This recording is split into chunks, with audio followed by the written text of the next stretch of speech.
Assalamualaikum warahmatullahi wabarakatuh.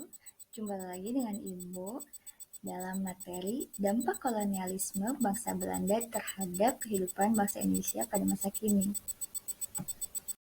Nah, coba kalian perhatikan bangunan tersebut. Ada yang tahu nggak itu bangunan apa? Lihat deh kondisinya kayak gimana. Ini merupakan salah satu cagar budaya yang ada di Kabupaten Bogor. Namanya Situs Lonceng Belanda. Nih, gak ada loncengnya kan? Bingung kalian. Maka dari itu, kita nih sebagai generasi penerus bangsa, kalian tentunya sebagai generasi penerus bangsa, sudah sepantasnya untuk menjaga, melestarikan segala sesuatu peninggalan Indonesia di masa lalu. Nah, kalau yang ini tahu dong.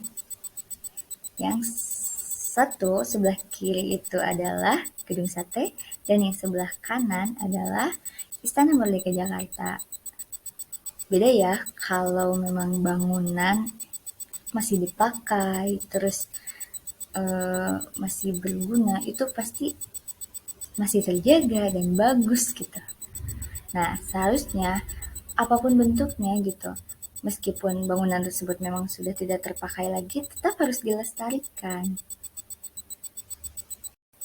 Nah, ini tujuan pembelajaran kita. Jadi, melalui pembelajaran model project-based learning, siswa mampu menganalisis dampak penjajahan bangsa Belanda dalam kehidupan bangsa Indonesia masa kini dengan teliti dan bertanggung jawab.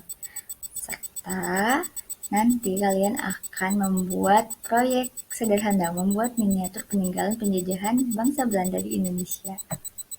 Nah, kolonialisme dan imperialisme bangsa Eropa di Indonesia itu sudah dimulai sejak abad ke-16 Masehi. Masih ingat dong, bangsa mana aja yang pernah datang ke Indonesia? Bangsa Eropa mana aja? Ada bangsa Portugis, Spanyol, Belanda, Inggris. Nih, bangsa Eropa ini menerapkan berbagai kebijakan di Indonesia, baik dalam bidang politik, sosial, budaya, maupun pendidikan. Masih ingat gak kebijakan-kebijakan yang diterapkan bangsa Eropa di Indonesia? Salah satunya nih, ada tanam paksa, ada kerja rodi, ada politik etis, dan sebagainya. Nah, dari kebijakan-kebijakan tersebut tentunya membawa dampak bagi Indonesia, baik positif maupun negatif. Salah satu dampak yang masih bisa kita rasakan sampai sekarang, 1. Pembagian provinsi di Indonesia, 2. Keterampilan membaca dan menulis, 3. Sekolah. Nah, di sini kalian akan dibentuk kelompok untuk membuat proyek miniaturnya ya. Ibu akan bahas satu persatu. 1. Ada dampak bidang politik. Bentuk pemerintahan kita itu warisan dari pemerintahan kolonial Belanda, dari tradisional menjadi modern. Jadi di sini bupati yang awalnya menerima upeti dari rakyat, kini dijadikan pegawai negeri, pegawai pemerintahan, dan digaji. Kemudian pusat pemerintahan itu berpusat di Jawa, dan pembagian dan membaginya menjadi wilayah prefektur. Nah, ini cikal bakal dari provinsi. Dalam bidang sosial budaya, melemahnya kedudukan penguasa pribumi. Jadi, para raja atau bangsawan-bangsawan di sini tuh lemah kedudukannya karena tergantikan oleh orang-orang Eropa. Kemudian, hidup dalam kotak-kotak masyarakat. Jadi, ada golongan di dalam masyarakat. Jadi, yang pertama itu, stratifikasi sosial yang pertama itu diduduki oleh bangsa Eropa. Kemudian yang kedua, timur asing. Ketiga, baru bangsa pribumi. Muncul masyarakat yang menganut agama Katolik dan Protestan. Dari semangat 3G nih, Gold, Glory, Gospel. Nah, Gospel menyebarkan agama Nasrani. Kemudian ada kebiasaan pemerintah kolonial menggunakan bahasa Belanda. Jadi bahasa-bahasa Indonesia itu ada bahasa serapan dari bahasa Belanda. Kemudian dari arsitektur, dari gaya berpakaian, dan sebagainya. Lanjut ada dampak bidang ekonomi.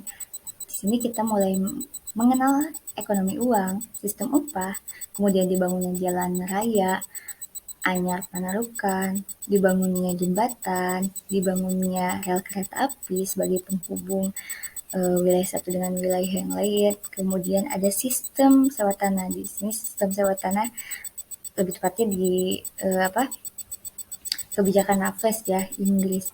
Nah, penghasilan pengusaha pribumi makin berkurang, di pihak rakyat harus mengolah sebagian tanah untuk ditanami tanaman ekspor secara paksa. Yang tanam paksa itu loh. Tapi ada sisi baiknya, jadi mereka bisa mengenal jenis tanaman baru, kemudian tahu tanaman yang laku di pasaran. Dan yang terakhir, dampak bidang pendidikan. Pemerintah kolonial memanfaatkan rakyat kita untuk dijadikan pegawai administrasi yang terdidik terampil agar orang-orang pribumi ini bisa diupah dengan gaji yang kecil. Kemudian pendidikan masih dibatasi pada saat itu. Tapi dalam ini masih ingat kan politik etis, irigasi, emigrasi, dan edukasi. Nah, edukasi ini yang membawa dampak terhadap pendidikan. Meskipun pendidikan dibatasi, tetapi mulai bermunculan nih akademisi yang mementingkan pendidikan di Indonesia. Dan mulailah berdiri organisasi pergerakan nasional seperti ada Budi Utomo, Muhammadiyah, Sarekat Islam, dan sebagainya yang akan kita bahas nanti. Mungkin itu saja yang bisa Ibu sampaikan. Mohon maaf kalau banyak kekurangan. Ibu akhiri. Wassalamualaikum warahmatullahi wabarakatuh.